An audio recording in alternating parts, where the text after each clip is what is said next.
What's up, guys, and welcome to another exciting episode of Madman Music. In today's video, we're talking about 10 mistakes that new guitar players make and how to avoid them. Let's get into it.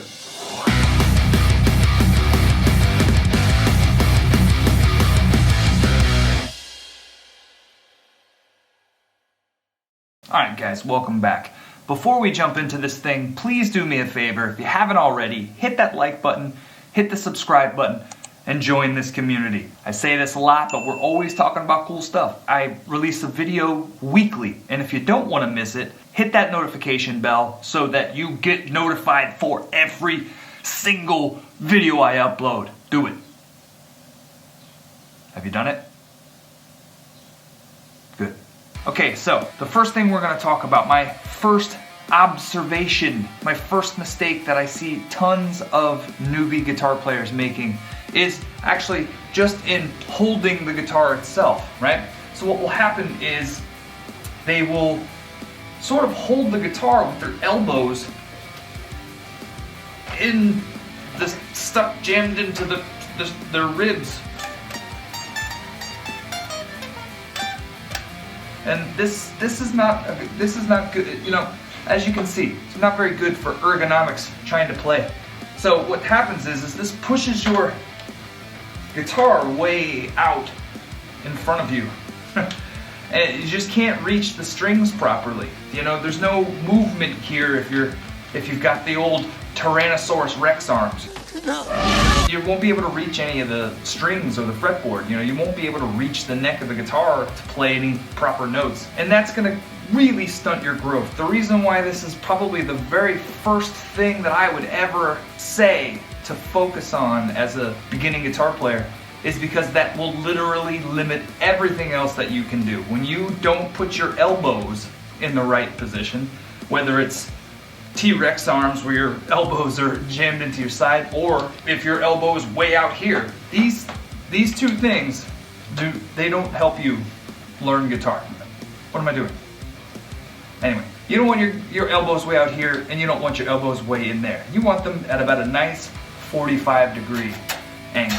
That's going to be really important so that you can comfortably set the guitar in place where everything is kind of at 45-degree angles. Even the guitar, when you look down at it, the way that it sits on your lap, should be at somewhere in the ballpark of a 45-degree angle sitting in your lap. It shouldn't be straight, it shouldn't be straight.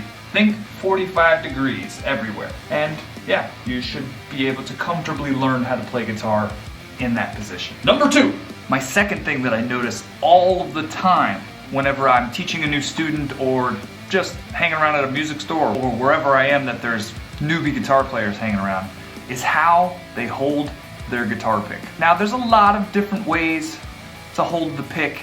There's a lot of different techniques. You know, as a guitar player, as you grow your repertoire of techniques, you start to learn how to like move the pick into different positions as you play. But to begin with, to start off with the foundation, I suggest doing it as such. What you're gonna wanna do is you're gonna wanna hold the pick so that you take your index finger and sort of curl it, set the pick down on top of it, and then place your thumb over the top. Now, to begin with, you should have something that's what I like to call Igor, right? This is where the pick kind of sticks out a good bit away from your fingers. This is okay to begin with because most of the stuff you're gonna play as a beginning guitar player is strummy stuff. So you might get into some palm muting stuff if you're really into metal or something like that, and that's good. But this is still fine because it's just somewhere where you're gonna want to start. But as time progresses and you get better and better, you're gonna want to get in there to where there's very, very little guitar pick sticking out past your thumb and your pointer finger. When you hold the pick like this, it's gonna allow you to have much more speed and articulation to your playing. So keep that in mind. Number 3, this is a huge one. Number 3, number 3. This is a really tough one. This is tough to watch when I see it happen. It just, but you know what? I'm sure that I made the exact same mistake when I was first starting.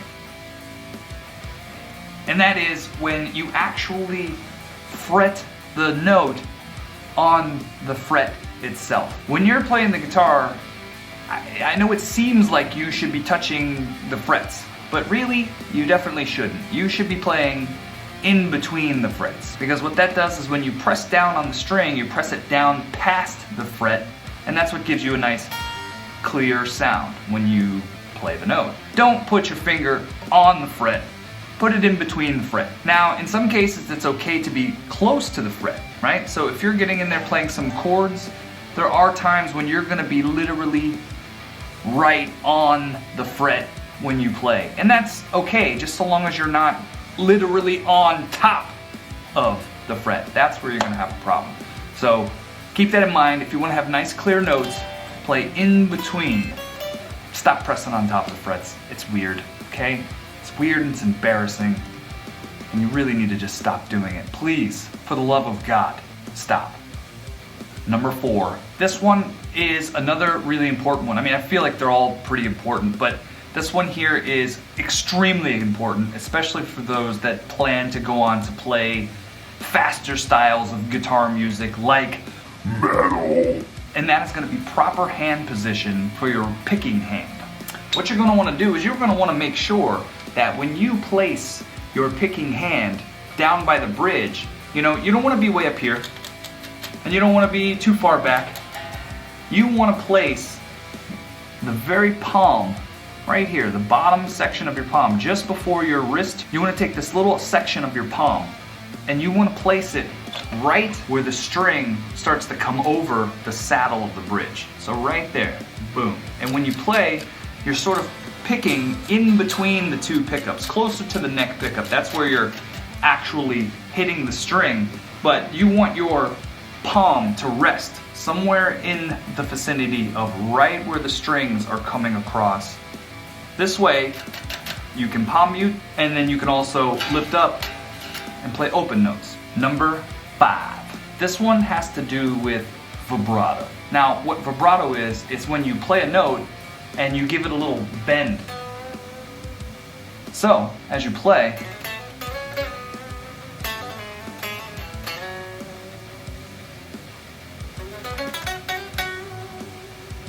right? This gives it makes it sing a little bit. It brings it to life. And I think that some people don't really understand that. They don't understand what the point of that is. And sometimes you'll see, or you're just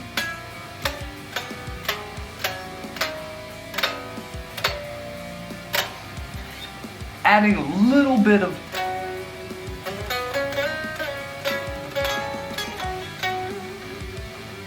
just a little bit. Don't overdo it. Don't get all spazzy. That sounds weird. Don't do that. You want something, a nice, steady repetition in there. Not too spastic, not too bland. Make sure that it sings, This is your voice as a guitar player. When you're rocking this thing, it is your voice. So use it as such. Number 6. Okay, so this one is all going to depend on really what kind of cable you have, but I suggest you pick yourself up one of these 90-degree cables.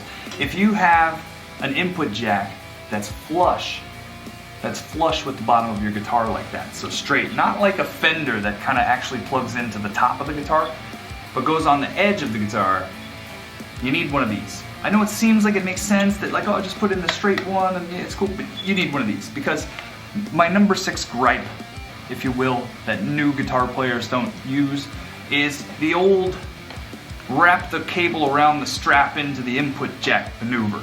Let's check this out. So, take this thing and you just wrap it in here like so, and then you put it into the bottom of the guitar. What that's gonna do is make it so that it can't fall out. So if you step on your strap and pull on it, you're not gonna pull your cable out of the bottom of the guitar in the middle of your screaming solo. Womp. Not good. So, practice the wrap. Wrap it up, bro. Wrap it up. Isn't that that's like a sex education thing. Remember to wrap it up. Same thing applies here.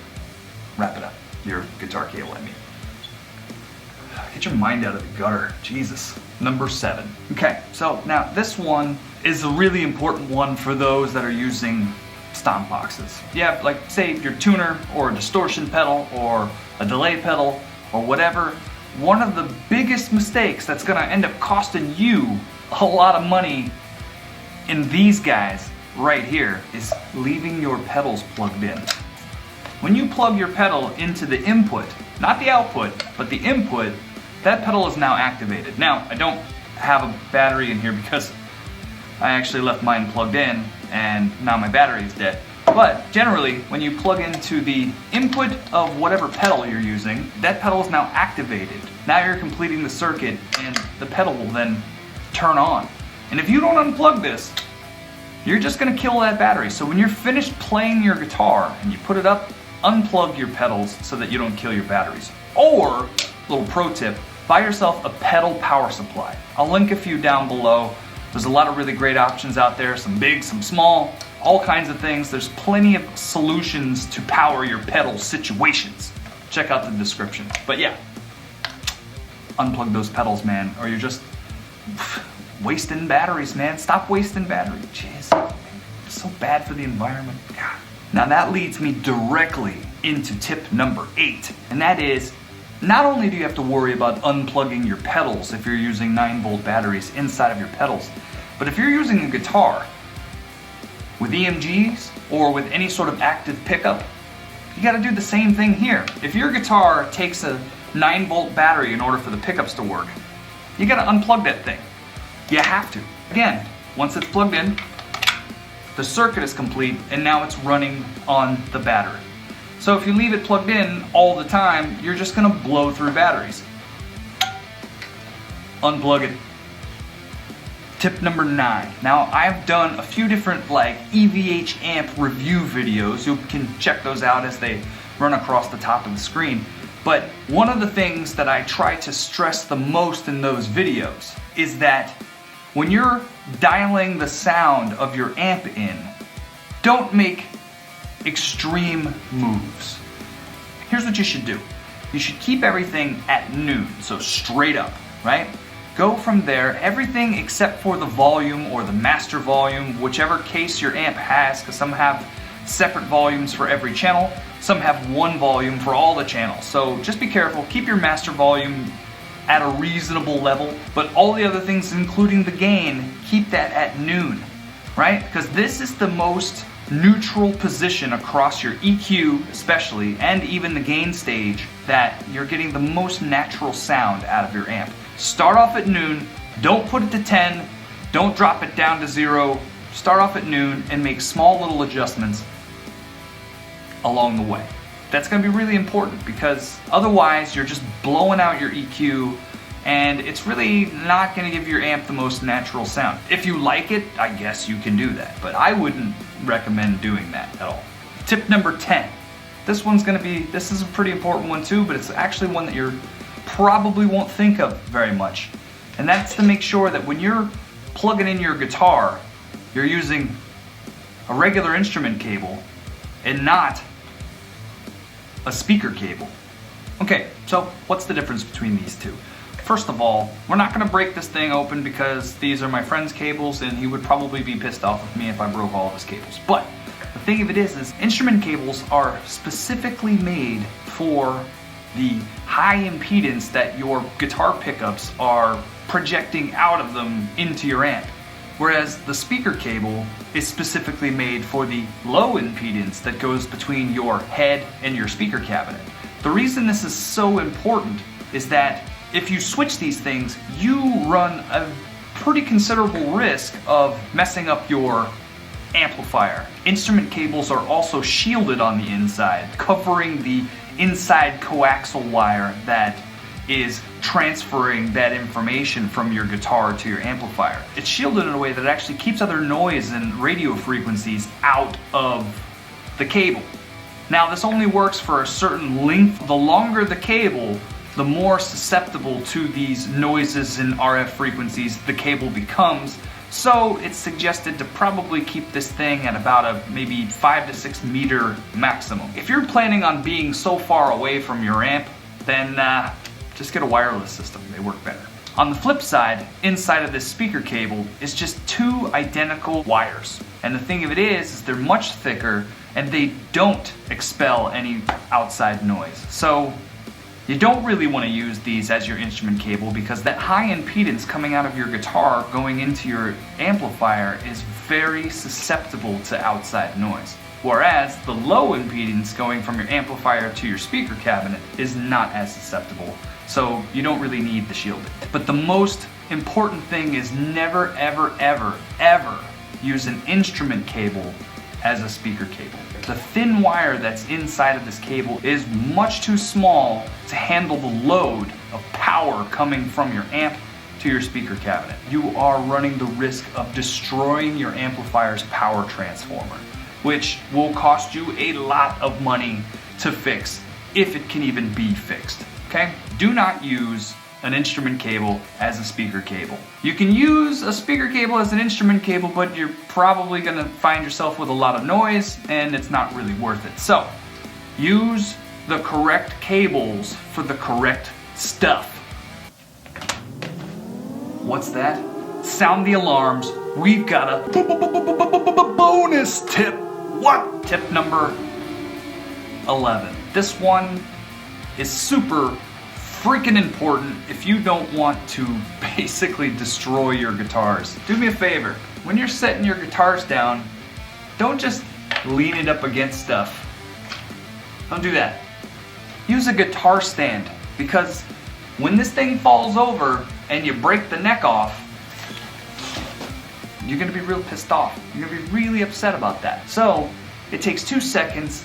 I think you can get a stand. I'll link some down below for 10, 15 bucks.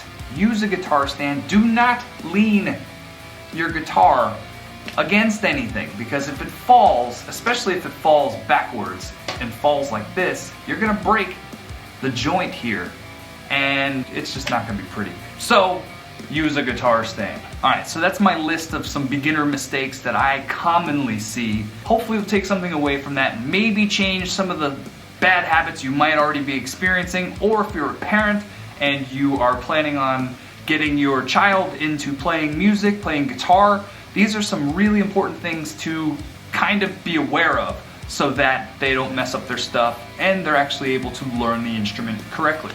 If you enjoyed this video, please do me a favor and hit that like button. If you haven't already, hit the subscribe button. Head over to teespring.com, snag yourself some Madman music swag. Also, consider becoming a patron, patreon.com/madmanmusic. All of these things, the support is immense and it greatly helps me continue to make videos for you. So, do that now. Thank you so much and we'll see you in the next video. Peace! Hang on. Somebody had to flush a toilet. Girl goes to the bathroom every 10 seconds.